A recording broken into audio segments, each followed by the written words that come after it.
Kabar terbaru kasus Habib Bahar dan kondisi kesehatannya. Pengacara Habib Bahar bin Smith, Aziz Yanwar, menjelaskan perkembangan proses hukum kliennya di Polda Jawa Barat. Habib Bahar bin Smith sendiri ditahan atas dugaan menyebarkan berita bohong. Dalam waktu dekat akan ada persidangan terkait perkara beliau, kata Aziz Yanwar. Nanti diinfokan jika sudah ada pastinya, kata Aziz Yanwar.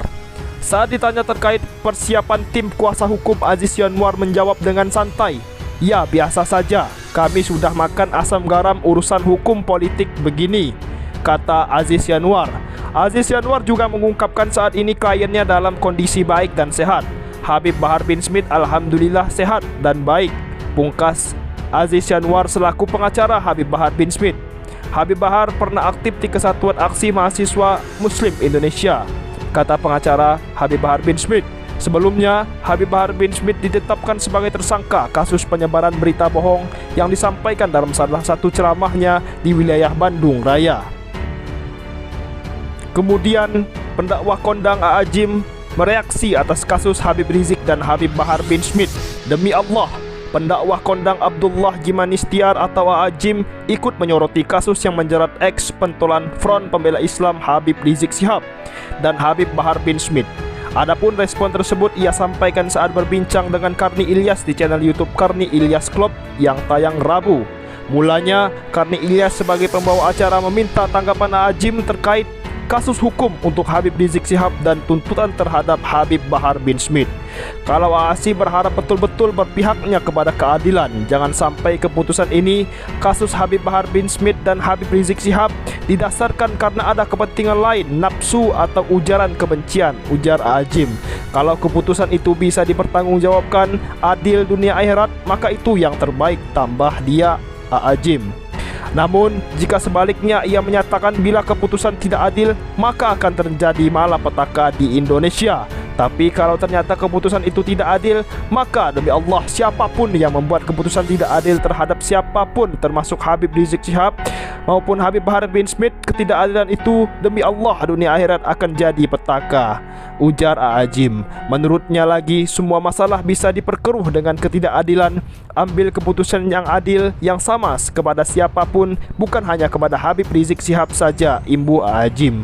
Sebagaimana diketahui, Habib Rizik berperkara atas 3 kasus terkait pelanggaran kekarantinaan kesehatan hingga penyebaran berita bohong terkait kondisi kesehatannya di tengah pandemi COVID-19.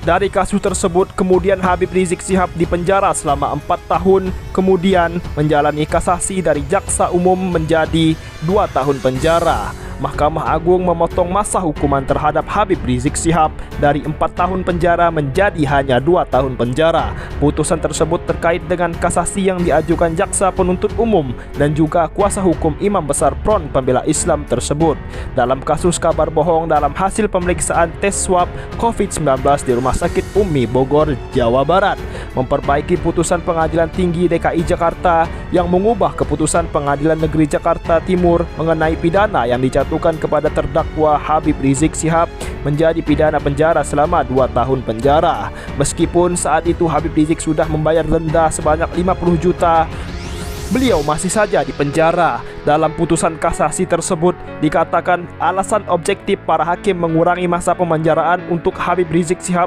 Dikatakan hakim, Habib Rizik sebagai terdakwa sebetulnya memenuhi cukup bukti melakukan perbuatan pidana, yaitu melakukan atau menyiarkan kabar bohong. Kabar dan informasi bohong tersebut dilakukan Habib Rizik sengaja yang dituding memunculkan keonaran di masyarakat, sebagaimana dalam dakwaan alternatif pertama primer jaksa penuntut umum, begitu dalam putusan kasasi. Akan tetapi perbuatan Habib Rizik Syihab tersebut hanya terjadi di media massa. Menurut hakim, dari perbuatan Habib Rizik tersebut tak memunculkan korban jiwa, fisik atau kerugian harta benda terhadap pihak-pihak lain.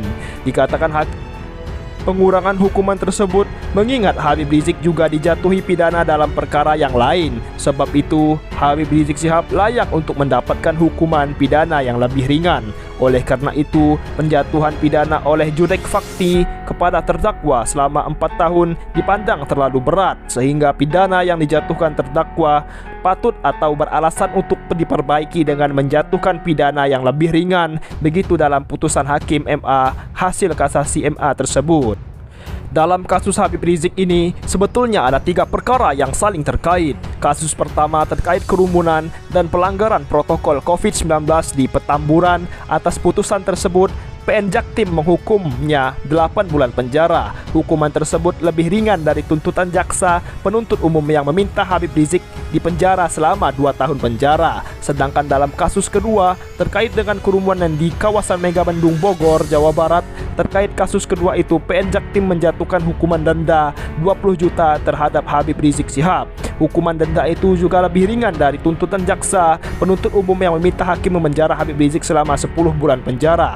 Kasus ketiga terkait dengan penyampaian kabar bohong hasil tes swab COVID-19 di Rumah Sakit Umi Bogor.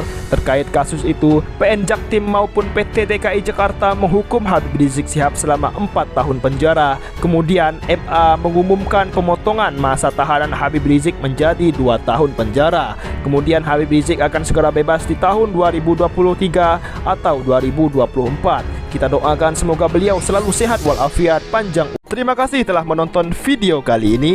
Semoga kita semua mendapatkan keberkahan dari Allah Subhanahu wa taala dan syafaat dari Rasulullah sallallahu alaihi wasallam. Allahumma salli ala sayidina Muhammad wa ala ali sayidina Muhammad. Allahumma salli ala sayidina Muhammad wa ala ali sayidina Muhammad. Allahumma salli ala sayidina Muhammadin wa ala ali sayidina Muhammad. Assalamualaikum warahmatullahi wabarakatuh.